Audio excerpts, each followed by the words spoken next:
Keiichi Tsuchiya drifts using 6 different drift techniques. サイド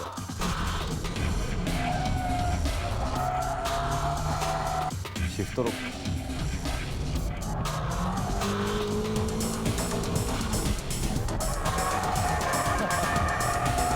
パワーオーバーブレーキング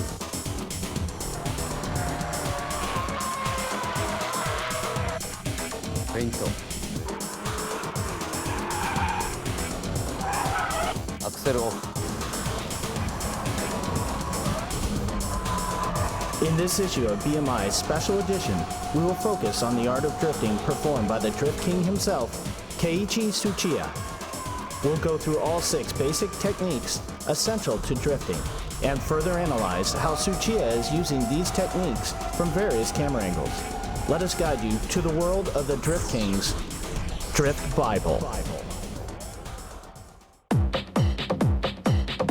First of all, we'll take a look at how a drift machine should be tuned and modified.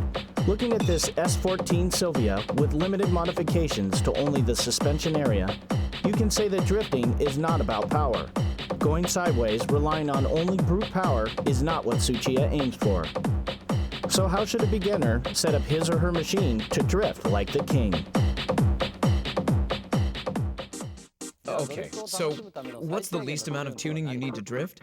We had lots of stuff done to our car right here, but you don't need to go all crazy to start drifting. First of all, you have to start with the suspension. Then you should also change the brake pads and brake fluid, but that's about it. And if you're lucky enough to be able to spend some more, upgrading the CPU, exhaust system, seats, steering, and shift knob may be a good idea. And as you improve, maybe changing LSDs might be good in the future. Anyway, what I want you all to understand is that you don't need loads of money to enjoy the sport of drifting. Let's check out the 6 basic techniques that Tsuchiya actually applies to drift. See how Tsuchiya triggers the tail to slide with each move. To make it easier to analyze each drifting procedure at low speeds, we'll use the second hairpin at a Bisu circuit going counterclockwise. To begin with, I'll show you what I was doing back in the days, long before anyone recognized me. This should be the entry-level technique for all novice drifters. First of all, I cut the spring shorter on my car, and then you go out and turn your car sideways. There's no difficult weight transition involved here. We'll first use the e-brake to go sideways. Then we'll try what's called the shift lock, and then on to the power drift. That doesn't require much skill. I'll show you these 3 techniques.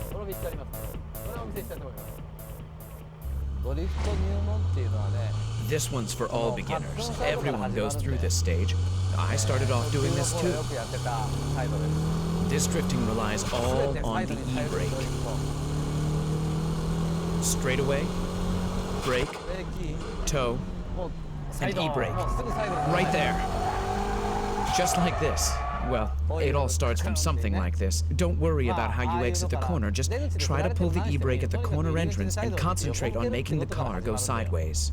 You brake and then turn the wheel, step on the clutch, and pull the e-brake. Release the e-brake, go into countersteer mode, then wait.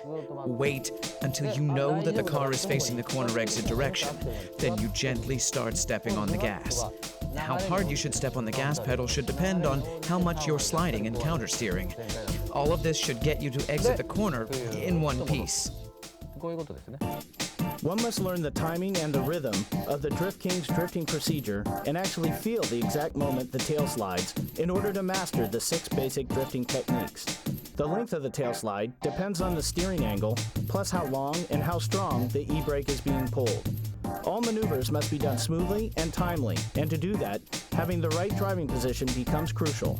This is a must in order to give a car a quick countersteer and respond to the car's slightest movement. Let's check out how Tsuchiya is controlling the gas pedal from the outside. You can see he's controlling the drift without opening the gas all the way. The timing to pull the e-brake is almost synchronized with when the brakes are let off.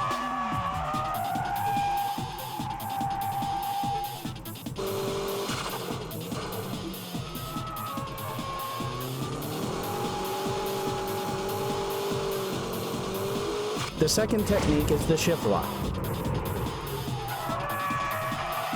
Notice that Tsuchiya's right foot is not doing the heel and toe move. Okay, let's now look at the shift lock. I used to do this on snow and wet surfaces. I don't recommend to do this on dry roads, but here we go.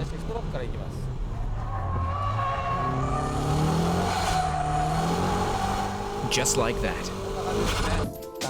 Kick the gas all the way in third gear. Brake, steer, then boom. You let the clutch go without using heel and toe. The rear will suddenly lock. Then you slide, counter steer from here. Rest is the same as a side brake drift. The corner entry procedure is the same as the side brake drift. The important point here is when to release the clutch. Tsuchiya lets off the clutch just as he eases off the brake and steers in. His braking only lasts for 2 seconds. It's like brake, brake, gas. The tail slide occurs right as he steers into the corner. This is how the car starts drifting from the corner entrance.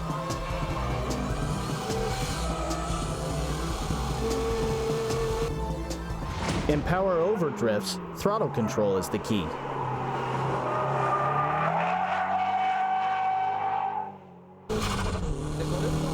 I used to do this when I couldn't drift yet. I'd brake like this and try to drift, but I couldn't because I was too scared. So the only thing I could do was to step on the gas all the way at the corner exit. I used to practice this on the snow as well. When you can't do anything about the strong understeer at the corner entry, you should try this on snow or on a wet surface to practice. Steer into the corner even if you feel the understeer, and at the corner exit, just floor the gas and make your car go sideways, and as you exit, countersteer. This should be the easiest way to drift at the entry level rather than side brake drifting and shift lock drifting. You should practice this on a slippery surface, and remember not to step on the gas until you've reached the corner exit point. Because if you give too much gas before this clipping point, you'll end up understeering. In this case, the corner entry is the same as before, gradually opening up the gas until the clipping point. Then Tsuchiya loosens up the gas for a moment, and then he kicks in the gas pedal to get the tail sliding. Power over drifting needs strong front tire grip. This is the reason why Tsuchiya loosens the gas to make the weight shift to the front. By this time, you've mastered the entry-level drifting. And if you're in control of the car's weight transition, you can pull your e-brake lightly. Just a tad so that people watching can't even tell you're pulling the e-brake. Then you'll learn how to drift using shift lock and braking. But this entry level is a good starting point for all beginners. How is the weight transition being done? Let's check out the braking drift.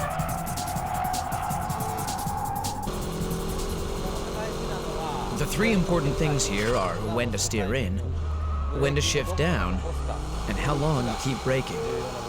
These are the three most important factors. Okay, I'm in third gear, I'm stepping on it, I'm speeding, then brake. How much you brake is crucial. If you kill the speed too much, you'll end up stopping before you drift like this, and with understeer. So you'll need a fair amount of speed even when you begin braking. Slow down to about 70% on the straightaway, then let go. Let go of the brake and steer into the corner. Here, you're a little overspeeding. If you brake through the corner, you'll end up with understeer. So first brake and then turn, heel and toe and steer in towards the clipping point. You'll be overspeeding here as well. Then you shift down to second gear while leaving your foot on the brake. Let's say you're running around 5,500 revs when you shift down to second gear. Release the clutch like you're running around 5,400 revs, but don't let the gears lock. It's similar to shift lock drifting, but you don't lock the rear tires with braking drift. Anyhow, that's how I do it. Sometimes I drift by only braking, like through corners where I can enter and exit in second gear. I step on the brakes, leave the brakes on, then turn, and I brake once again towards the clipping point. Then the car starts to slide. With this kind of drifting, I concentrate on the front and rear brake balance. If only the front brakes work and the rear don't, it's impossible to brake drift. You can't control the shifting weight of the car if only the front brakes work. Obviously, braking is the key here. Tsuchiya is not braking hard at all. He's stepping on the brake with a certain rhythm to adjust the speed. If you coordinate the steering work to the braking, you're a step closer to Tsuchiya's braking drift.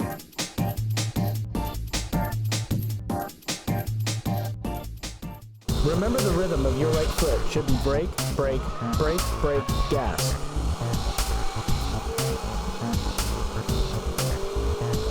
Steering into the corner and shifting down should be done simultaneously.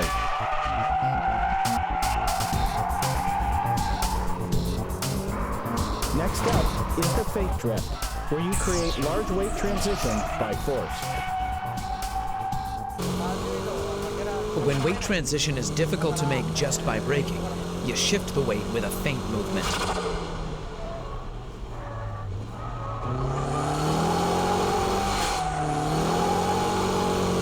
Quickly steer like this, and at this point, my foot is off the gas. And when I juke the car like this, the car bounces back with the weight, and that's when I step on the gas pedal. It's just like a pendulum, and you use that return force to make the weight transition. Here too, I've stepped on the gas, all the way for a second, before I let go, in order to get the car to slide. Once the car is in sliding mode, release the foot from the gas, and control. I used to do this a lot on snow. If you're going too slow, you have to step on the gas to make it happen. But if you're going fast enough, and you steer to the left and quickly steer back to the right, your tail will automatically start to slide. But you know, I wasn't that good back then, so my car would lose speed while I was doing all that. That's when I learned to give the car some gas to make the car slide, so that I can drift, even at such speeds. Because of the inertial force from the feint action, the braking doesn't have to be as strong as the braking drift. It's all physics and dynamics, but the rhythm of the right foot is always the same.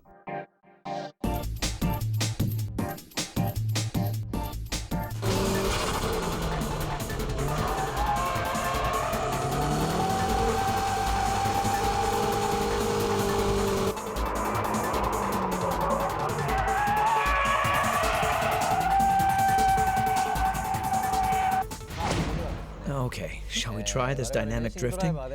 This one's pretty difficult, so even professional racing drivers like us can't always get it right. Drifting begins from stepping off the gas, just like the Fuji Speedway's 100R or the final corner at Tsugo.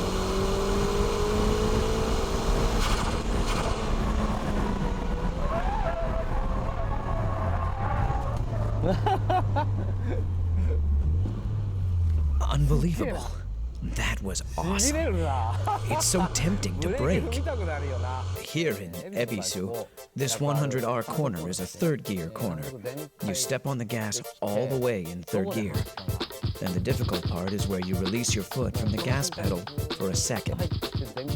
You're coming in with enough speed in third gear. Steer into the corner, and the moment you release the gas, you start to slide. On this particular track, you need to get ready for the final corner at this point and slow down. But for now, we'll ignore that to show you guys this dynamic drifting. So when you release the gas, your tail will slide. Then you just counter steer and control. I use this a lot at the Fuji Speedway's 100R corner. I charge in without braking and just instantly let go of the gas. And when the tail starts to drift, I just counter steer and slam on the gas as I exit the corner. You do this at the final corner at Tsugo. There are some cars that can plunge into the corner without braking at all. In a Miata, you can dynamic drift in Maze, go right in at full speed, and by releasing the throttle, you can initiate the tail slide. From there, it's just counter steering and stepping on the gas again at the exit. And that's what I call dynamic drifting.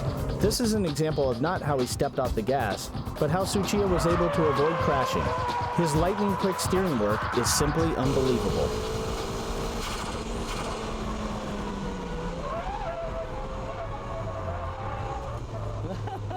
So that was dynamic drifting, which is the ultimate form of all drifting. That wraps up the 6 basic techniques of drifting. I won't recommend the dynamic drifting at the early stages of learning how to drift, since it can be dangerous. With the mastering of all these 6 basic techniques, you too will be able to drift like a pro. The first thing you have to do if you want to take up drifting is not to be afraid. Try to have fun. Don't think too much about weight transition, dynamic drifting, and your suspension setup. Visit a track, go out there and start pulling the e-brake. That's the best way to learn how to drift. After you get the hang of it, try to use all 6 techniques in various corners.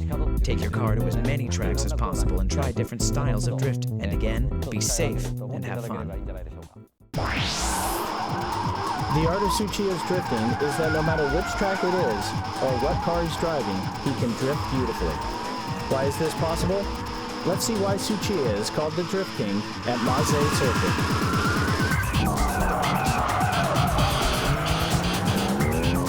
We're at Maze Circuit in Niigata Prefecture.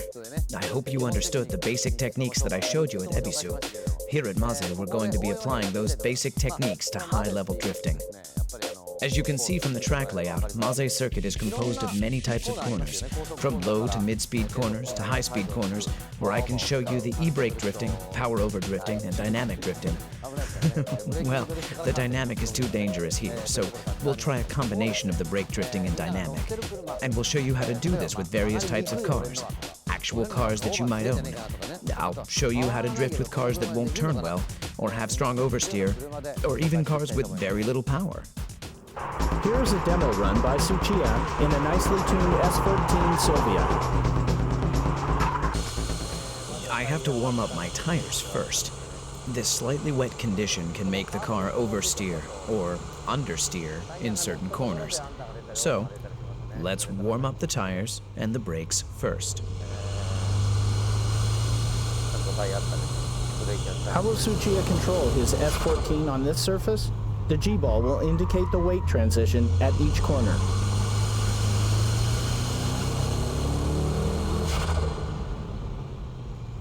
It's wet here, so I'll just pull the e-brake to avoid the understeer. For the first couple of laps, I'll demonstrate the braking drift with this K-Office S14. This S14 is modified with a great suspension system that allows the car to perform high-speed drifting. I should be able to clear all corners with the braking drift.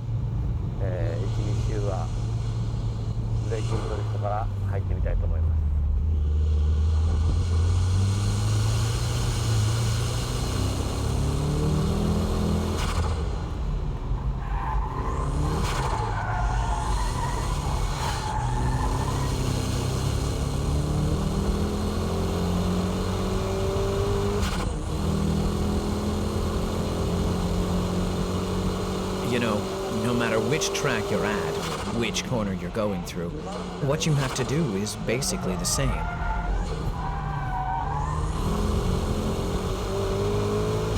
It doesn't matter if you're in Ebisu or Maze. It's the same thing. Braking drift is controlled by the braking power, your braking touch. Oh, it's wet here, so I should take it easy. According to the length of each corner, you need to adjust the force of your braking.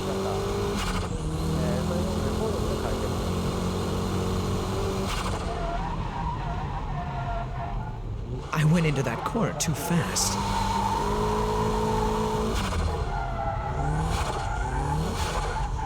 It's all wet here.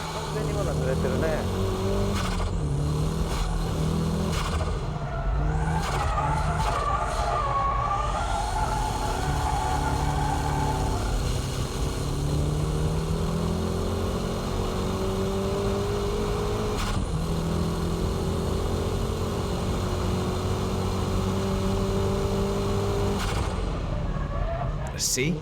I'm doing the same thing. No matter where I go, this is how I do it. But remember, you have to adjust your speed, braking power, and steering angle for each corner.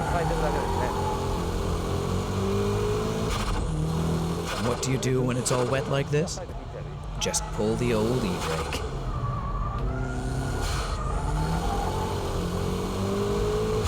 In corners where understeer is strong, just pull the e-brake. It's best not to use it too much, but you can do it when you're still learning. Oops, that was understeering right there. Here again.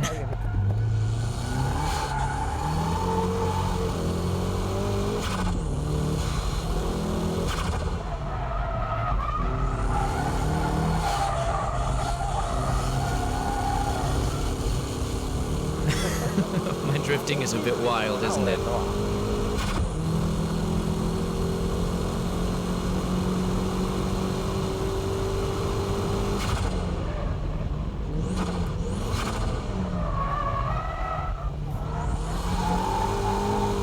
That corner entry began as a braking drift, but towards the exit I switched to dynamic drifting.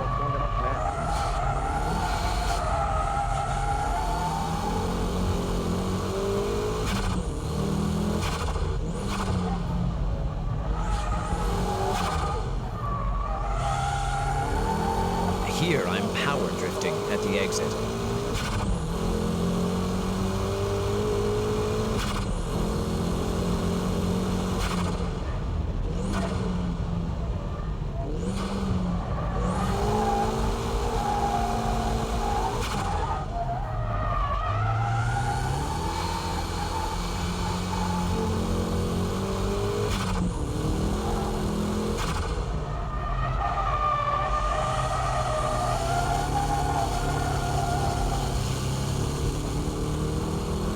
Yeah, this is how I do it.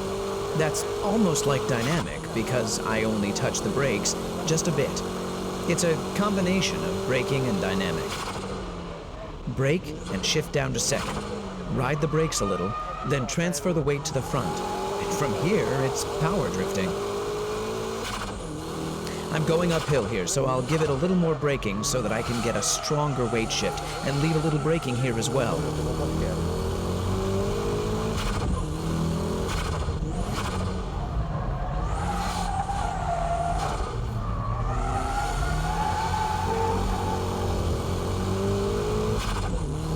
On the S-curves, the faint drift should be used.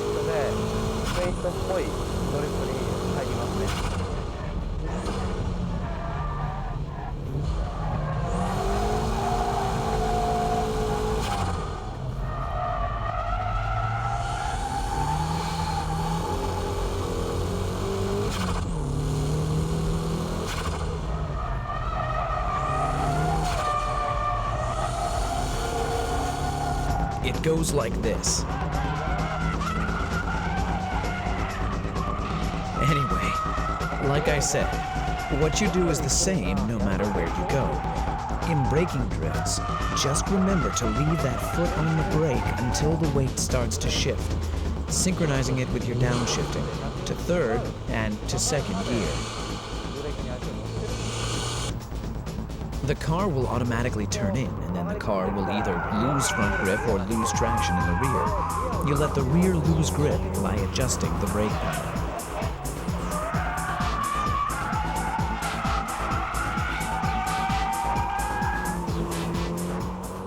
Let's check out how the S14 is acting on this final corner from the outside camera. This well-balanced S14 Silvia goes into braking drift by a light touch of braking and smooth steering work.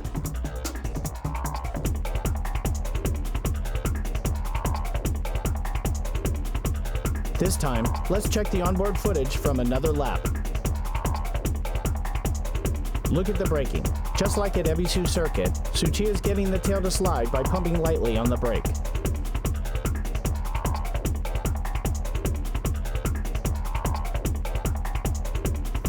As Tsuchiya countersteers, the G-balls are intact and moving towards the rear very smoothly. A beautiful drift must have smooth weight transition. Pay attention to the angle of his countersteering and throttle control.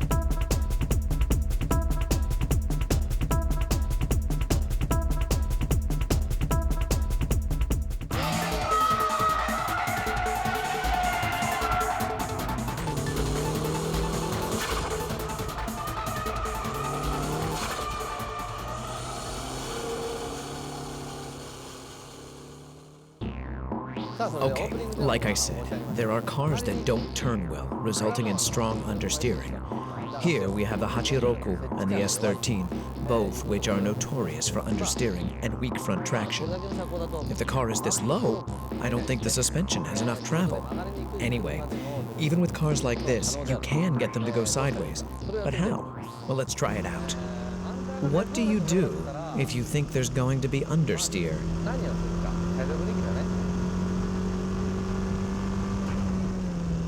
Remember, pull the e-brake. After braking, and if the weight doesn't shift enough, what do? Pull the e-brake. Then you turn, just like this. It's the same here too. If the weight won't shift, e-brake it.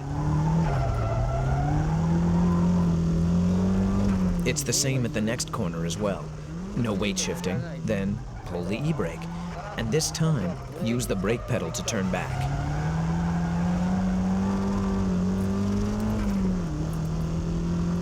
That wasn't so hard, right?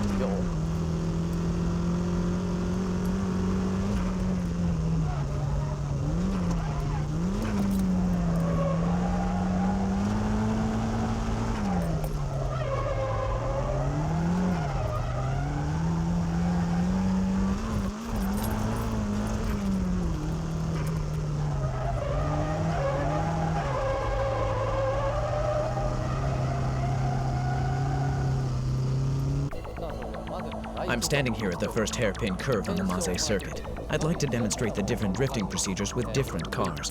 The S14 Silvia has good front grip and a good weight up front, which enables the car to turn easily. All I had to do was create and control the weight transition with my braking. In contrast, the S13's front grip is terrible. Yes, like your car, probably.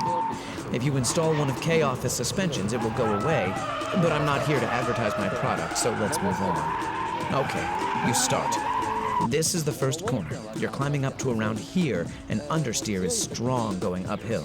And with the S14, I could easily turn into the corner with a little steering work, and by riding the brakes a little. The S13 and the Hachiroku won't turn enough because it needs more front-end weight. So what do? I give it stronger braking in order to create stronger weight shift to the front. Actually, the braking I do here is the equivalent to how long and strong I brake with the e-brake.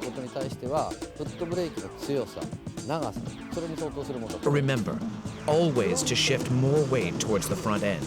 So here you're going uphill, and when you reach the top, you start braking. And as you turn into the corner, ride the brakes longer compared to what you would do on an S14. Then the rear end will start to slide. From here, you just smile and step on the gas to power drift right out from the corner. Next up is a champion of oversteering, the MR2. I mean, these types of cars won't stop once it starts going around.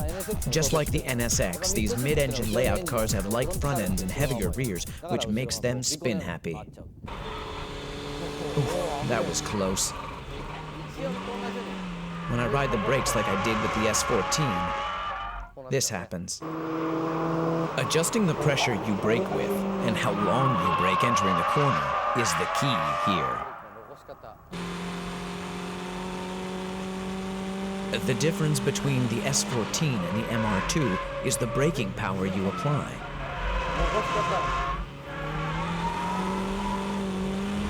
The braking time I ride into the corner is only about half of what I did with the S14.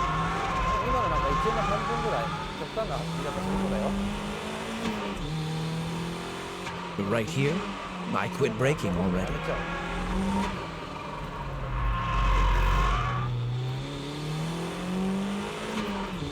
And the braking pressure itself will be weaker compared to the S14. Of course, the method to decrease speed is exactly the same, but here, you leave the brakes on. That's the difference. Here, you begin your countersteer a bit earlier.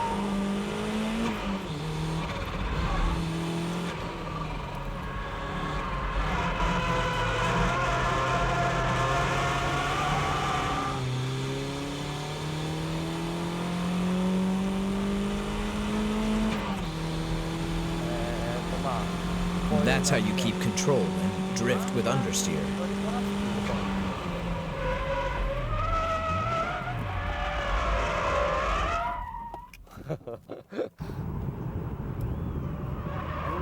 Oops. I thought I had that one. But hey, even monkeys fall from trees. The car had too much speed on that one. So, the important thing here is to keep the weight transition smaller. Delicate weight shifting is the key here. 荷重移動を小さくする。この入る時に Like here. I go in like this, but I'll let go of my brakes early. You can tell by looking at the G-ball that the weight transition is smoother compared to the S14. This is how you drift with cars that have strong oversteer. You countersteer as soon as the tail slides. Earlier countersteer is important. And the speed, you have to start countersteering at high speeds like this.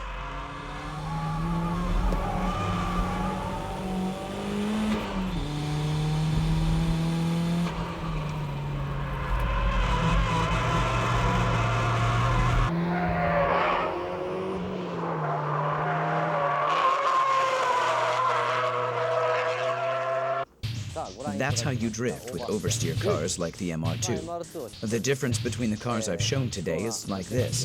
The S13, the car with strong understeer, needs big weight shifting.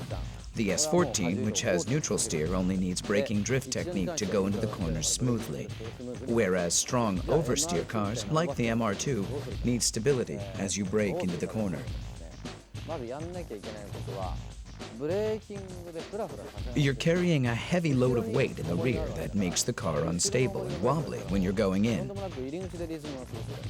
So, stabilize the rear weight and go into the corner, adjusting the amount of your braking according to the steering angle.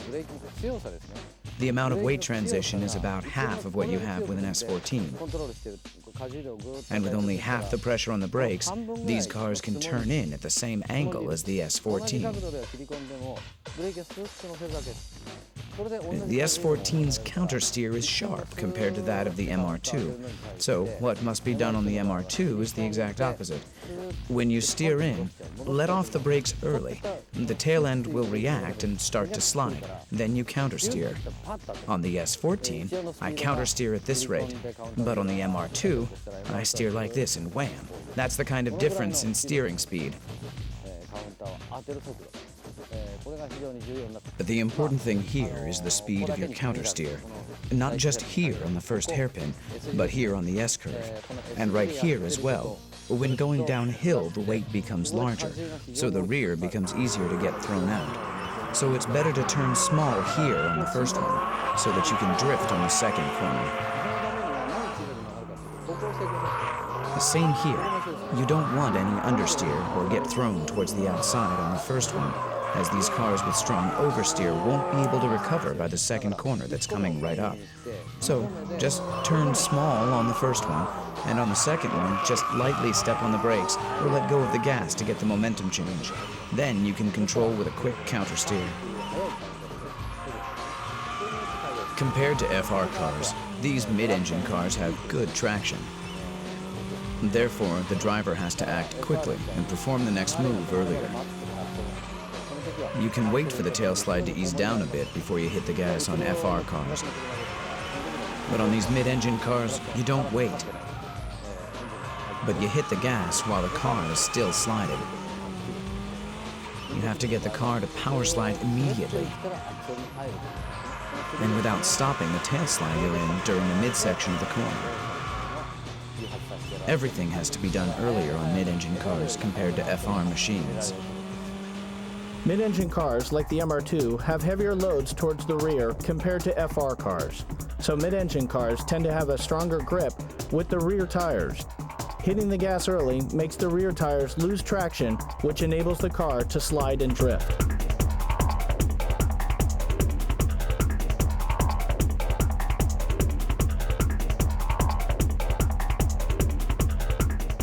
The big difference between the S13 and the S14 is that the action needed to trigger the tail slide is smaller. You don't need big braking maneuvers or steering work to slide the tail and drift.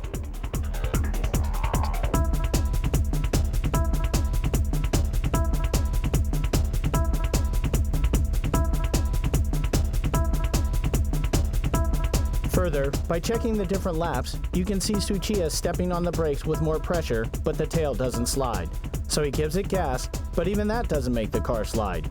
The last thing he did was letting off the gas to get the car to go sideways. This proves how Tsuchiya can instantly change his applied techniques according to the situation he is facing.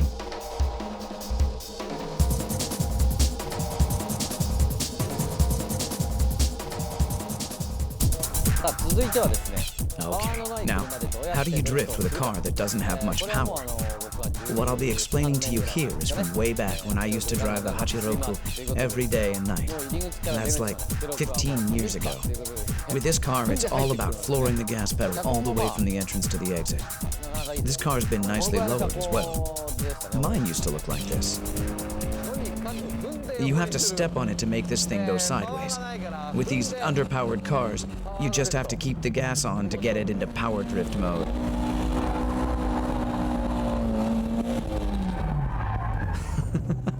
I just killed the power. But it's great that I can constantly floor this thing.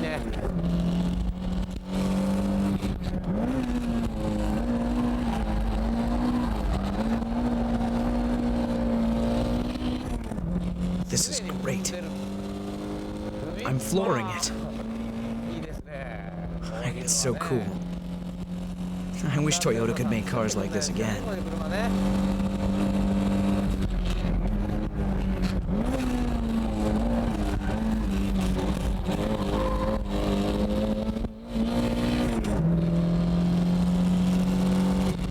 Shift down and put the pedal to the metal. It feels great. Just the right amount of power to have fun.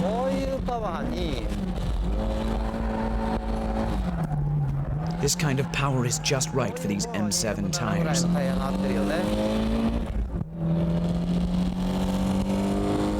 Feels good. Now, this is fun.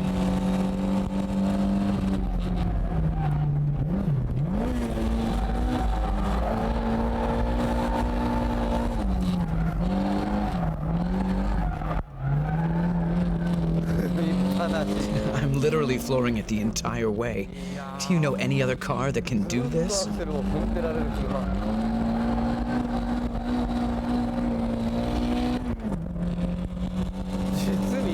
It's just great. What I'm doing is simply turning the car with the gas pedal.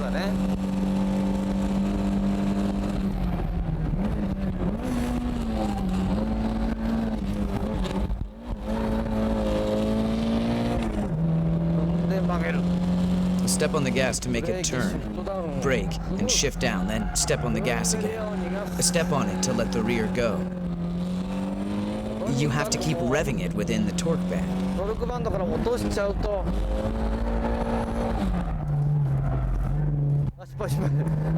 Oops, I dropped it. Whoops. The instant you fall out of the torque band, you stop drifting. So make sure you rev it up enough to keep it up there.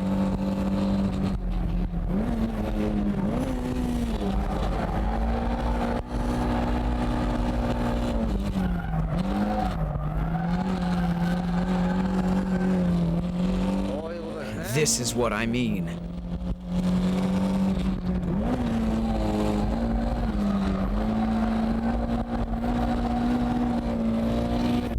So, how was drifting with an underpowered Hachiroku? This car is a classic, and it will be a classic for years to come. Did you know I taught Takumi from Initial D how to drift in one of these? Okay, the first hairpin, what am I doing? I'm simply turning the car only with the gas pedal. This is the biggest difference from other cars. This is quite a technique, definitely for advanced drifters. You need to use this here on the first hairpin, and here on the S-turn. And here. I use a combination of the braking drift and dynamic drift. It's the same here as well, but on the final corner, these old cars have tendencies to understeer. So, what do? You step on the gas and turn the car sideways.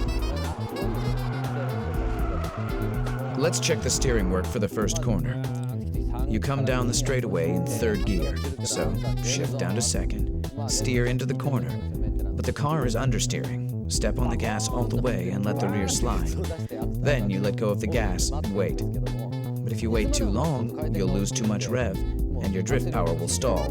So, after you give it gas all the way to make the tail slide, countersteer. And as you do this, place your foot on the gas, just to keep the rev within the torque band. This is how you drift right from the corner entrance to the exit. And this is also the reason why an underpowered classic like the Hachiroku can go up against the high-tech power machines of today. I'm turning using the gas pedal at all corners.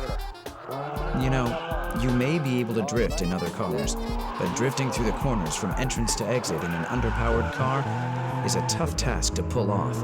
And that's why people who say they can drift in a Skyline, Supra, MR2, or a Silvia can't always go sideways in a Hachiroku. This is because you really need to know your stuff to keep the underpowered car drifting through corners.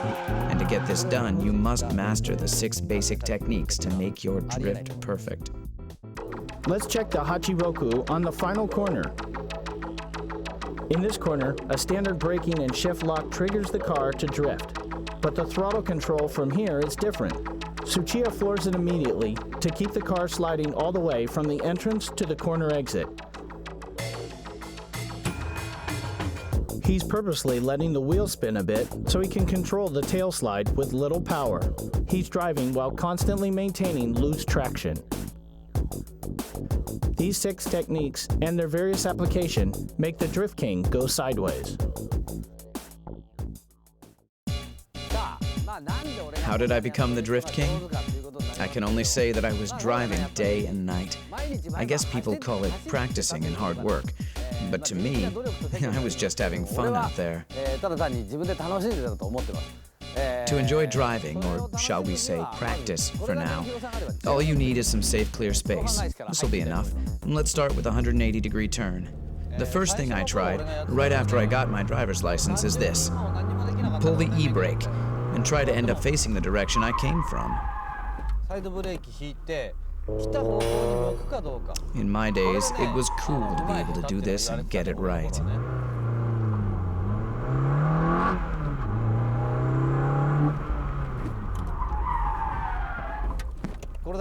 You know, you guys have these cones or pylons now, but in my days, we didn't have anything like that, nor were we smart enough to think of using one. If I had these cones back then, I would have improved much faster. Obviously, in the beginning, I couldn't get it right like this. It used to be like this. I was scared and didn't know how fast I should be going, so I would stop like this. But turning the car in the direction that you came from, without stopping the engine, means that the driver is stepping on the clutch to turn the car around. In the beginning, it's okay to mess up and stop facing the wrong direction, or even stall the engine. But don't get scared. Just try it in a safe, closed environment. And once you learn how to turn 180 degrees with an e-brake, your next step should be making 90-degree turns. I never did this on the streets. The important thing is to keep trying, and of course, practice in a safe place. Turning 90 degrees is a cool trick. Let's say this is a right-angle corner, and you go like this. This 90-degree turn is easy once you get the hang of pulling the e-brake, adjusting your speed, and countersteering to face the right direction. Once you master these 2 techniques, you'll want to install an LSD. You'll be able to turn 180 degrees and move on to doing 360s without stalling the engine. But remember, this is after you've completed the 90 and 180-degree turns. Believe me, you will be able to do this only if you know the basic techniques of sliding the car from a simple tail slide to a power slide, adjusting the drifting with your gas pedal. The LSD really comes after you master the basic techniques. The important thing here is to discover how much fun it is to play with your car. Like here, I can turn just by pulling the e-brake. When you learn to do this correctly, you'll want to do it on the track. The main objective of this special training program is that you have fun driving your car. If you have fun, you'll be calm enough to sense the behavior of your car, and at the same time, you won't be scared of your tail sliding anymore. Tsuchiya says that if you go through these training programs, you'll be able to drift on track for sure.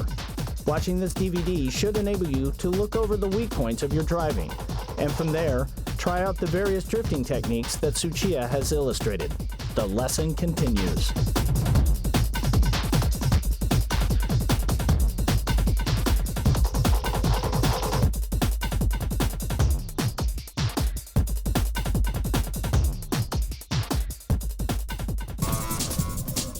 Special training program number 4 is learning how to use the handbrake according to the radius of the corner. Okay, first of all, okay, here. How about this? See, I countersteered and stopped the car facing the direction I want to exit. You have to countersteer toward the exit direction. You can see here that I am actually countersteering. And it's okay to pull the e-brake and stop here. Beginners tend to end up facing the wrong direction, like this. So, controlling the car towards the direction that you want to go is crucial here. You can do this by adjusting how long you actually pull the e-brake. I was supposed to go that way, but I was pulling the e-brake too long. But let's face it, you'll mess up at the beginning, so learn from your mistakes and don't smash up your car and pay for repairs all the time like I did. You guys have places like this, Driftland. I think it's important to practice without worrying about your repair fees or putting someone else in danger.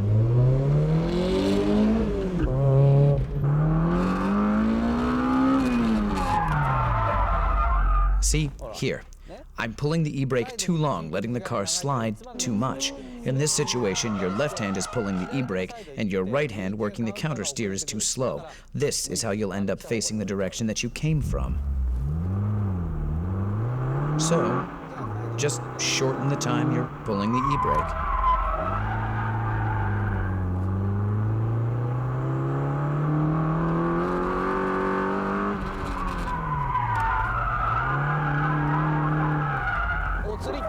This is what happens when you steer too much. This was a good example. As you just saw, I began countersteering too late, and then I recovered the countersteer too late. As a result, my car just lost control. If all my steering work was done earlier, I could have avoided this.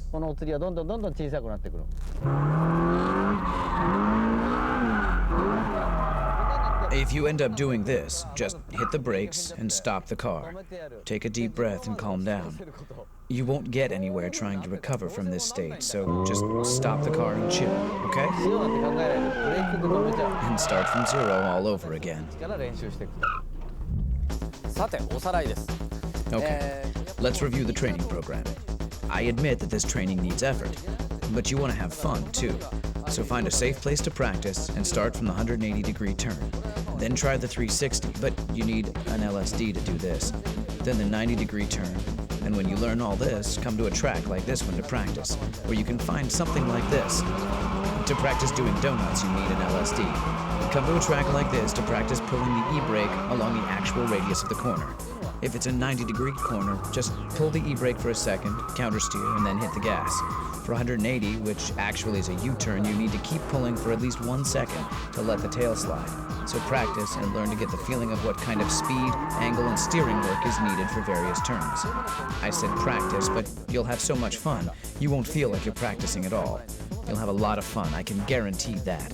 Until you can do all of this with your eyes closed, you'll be spending a lot of your pocket money on tires.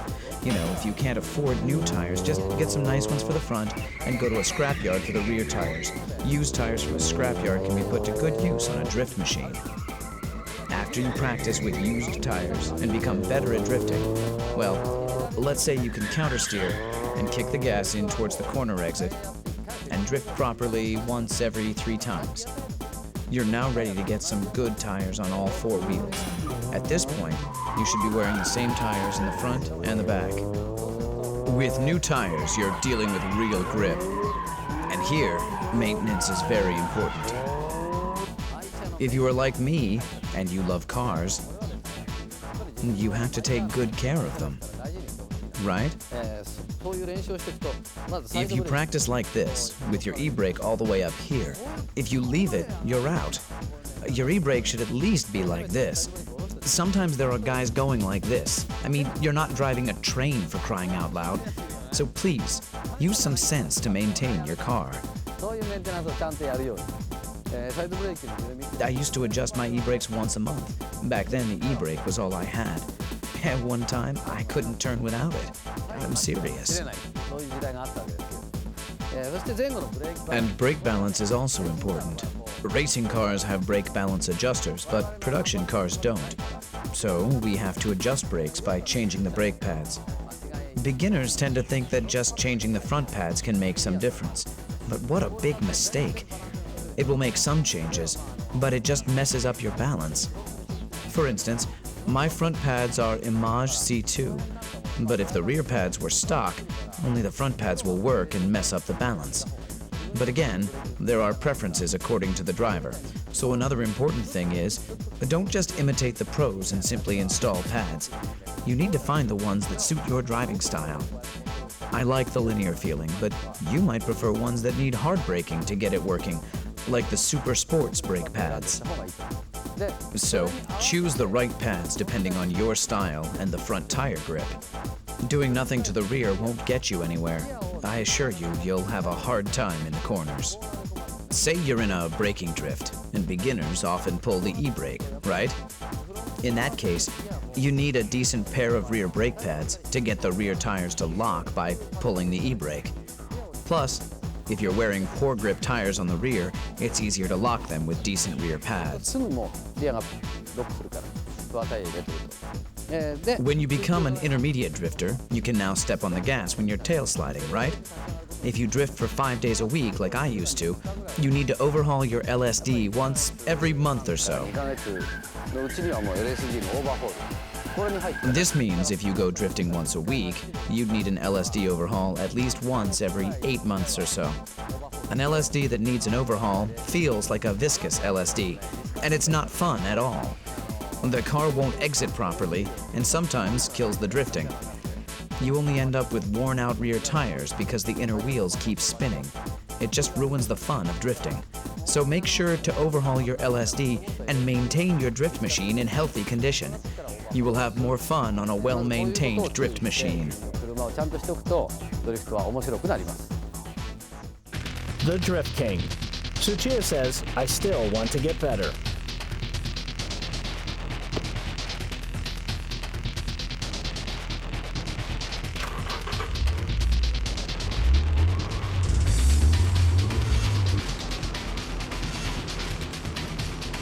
This is Tsuchiya's flat-out drift attack at Ebisu Circuit.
When you can drift for show, then you're ready for the ultimate drifting style, the high-speed drift.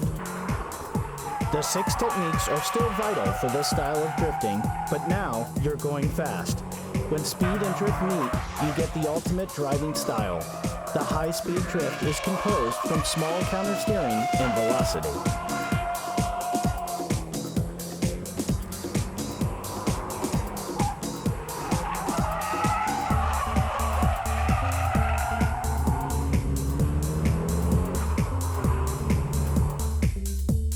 High-speed drift needs braking delayed to the absolute limit, instant steering work, and all-out cornering exit skills. Every movement needs to be orchestrated precisely.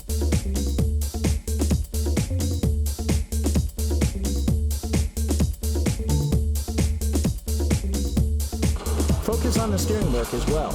In high-speed drifts, tail sliding is controlled and limited, so counter-steering work can be minimized.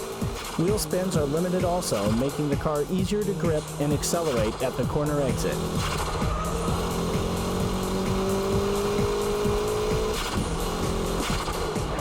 Let's compare the high-speed drift and the show drift laps at Ebisu. Show drifts keeps drifting from the entrance to the exit.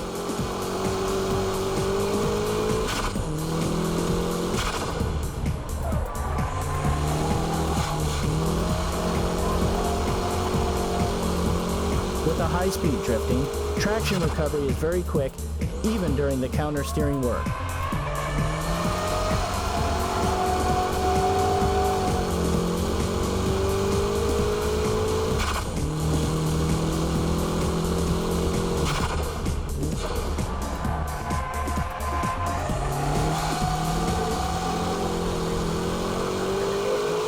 The steering angle is kept at a minimum as well.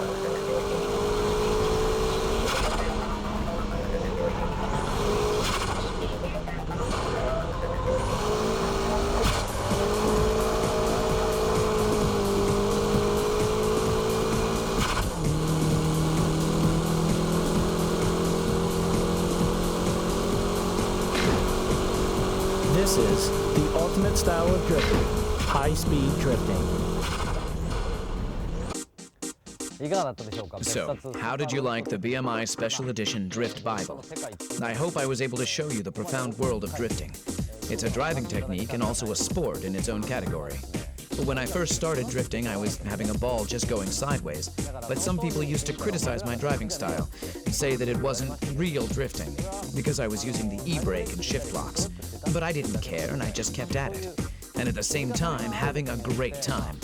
As I've been saying all through this DVD, the 6 basic techniques are what make my drifting style possible. After mastering all 6 techniques, I found the dynamic drifting. To be specific, it's a combination of the braking drift and dynamic drift. This style naturally became my own drifting style. Anyway, don't ever give up, even if your car is not turning or has strong oversteer. There's always a way to drift any car. And remember to be safe and have fun. Try to have as much fun as possible when you start drifting. And once you're able to drift, set your goals higher and keep at it.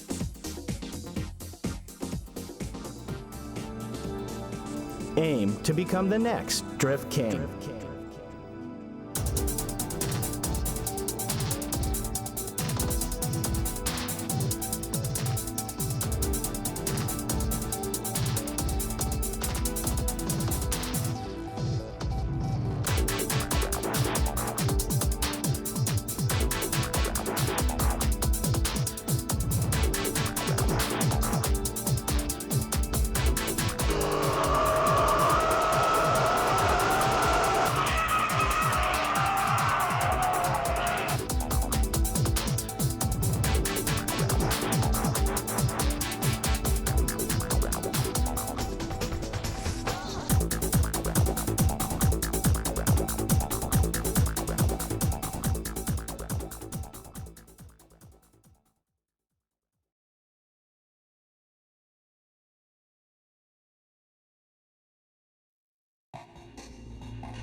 乗用車と F1 みたいなもんだからそれは無理でしょう。あっという間で追いつかれちゃうよ。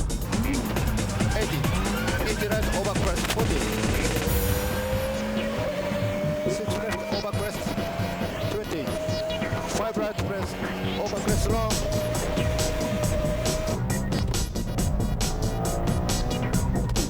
なんか今もう後ろにチラッと見えたよな。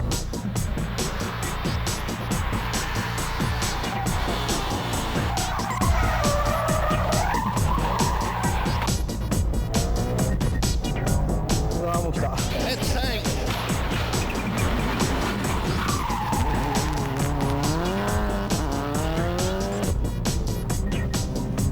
ナビゲーターいるとすごい楽なんだろうな。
直線ばっかじゃねえんだよ。おい、こら。